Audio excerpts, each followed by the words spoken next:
მთელი ღამის განმავლობაში ტრაგედიის ადგილზე შესაბამისი სამაშველო და საგამოძიებო სამსახურები მუშაობდნენ. პროცესი ამ დრომდე გრძელდება. დღის განმავლობაში მოხდა საფრთხის შემცველი სამშენებლო დეტალებისა და სხვა ნივთების გაუნებელყოფა. შენობის მდგრადობას სპეციალისტები სწავლობენ. ბოლო ინფორმაცია შემთხვევის ადგილიდან გურამ როგავა მოგვაწვდის, ის პირდაპირ ეთერში გვერდება. გურამ გისმენთ.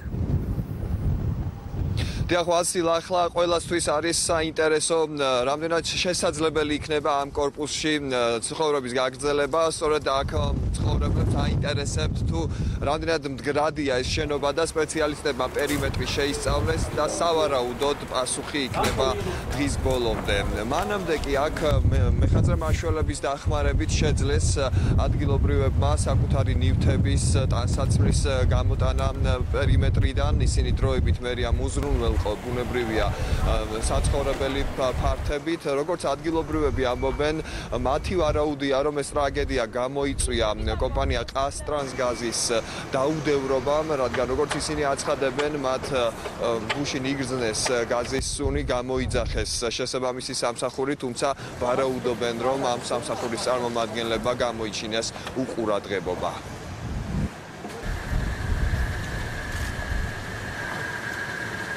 თუ შეიძლება უკაცრავად არსებობს კითხვები.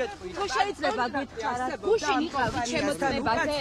არ ვიცით, ვერ გეტყვით, მე არ ყოფილა შემოწმებაზე, რაიონული ბიზნეს ცენტრი არ ყოფილა შემოწმებაზე. ვინ იყო შემოწმება? არ ვიცით, ვერ გეტყვით, რაიონული ბიზნეს ცენტრი არ ყოფილა შემოწმებაზე. უკაცრავად და დაზიანებულ. გუშინ იყავით საცხოვრებელ ბინებში.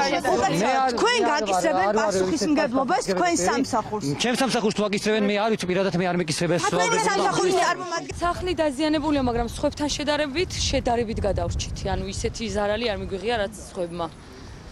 ნახევარზემეთ სულ დაენგრა სახლი და ჩვენ ახლა კარფანჯარა დაგვიზიანდა დიდი ისეთი არაფერი. ჩვენი სპინა კი 3 დღის წინ ჩვენ ვამონტაჟებდით გაზის გამათბობელს და საშინელი გაზის სუნი იდგა, ისე რომ დავაფიქსირეთ, დარაჯსაც ვთხოვეთ, მოგვცა ტელეფონის ნომერიც ხელი ხაზის, მაგრამ რეაგირება არ ქონია, არ უპასუხიათ ხელ ხაზზე, როდესაც დავრეკეთ.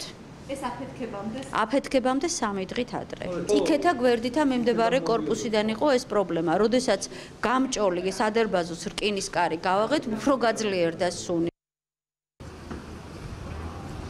აქ განაგრძობენ მთელი დღის განმავლობაში მუშაობას სამაშველო სამსახურის წარმომადგენლები, რომლებიც ცდილობენ, რომ პერიმეტრზე შექმნან დამატებით უსაფრთხოების ზომები, იმის გამო, რომ დიდ დიღომში, ისევე როგორც ზოგადად თბილისის მასშტაბით, დღეს ძლიერი ქარია, ამის გამო მეხანძრე მაშველები აქ პერიმეტრზე აწარმოებენ სამუშაოებს აქტიურ რეჟიმში, მიმდინარეობს მაგალითად ჩამსხვრეული მინების დასუფთავება.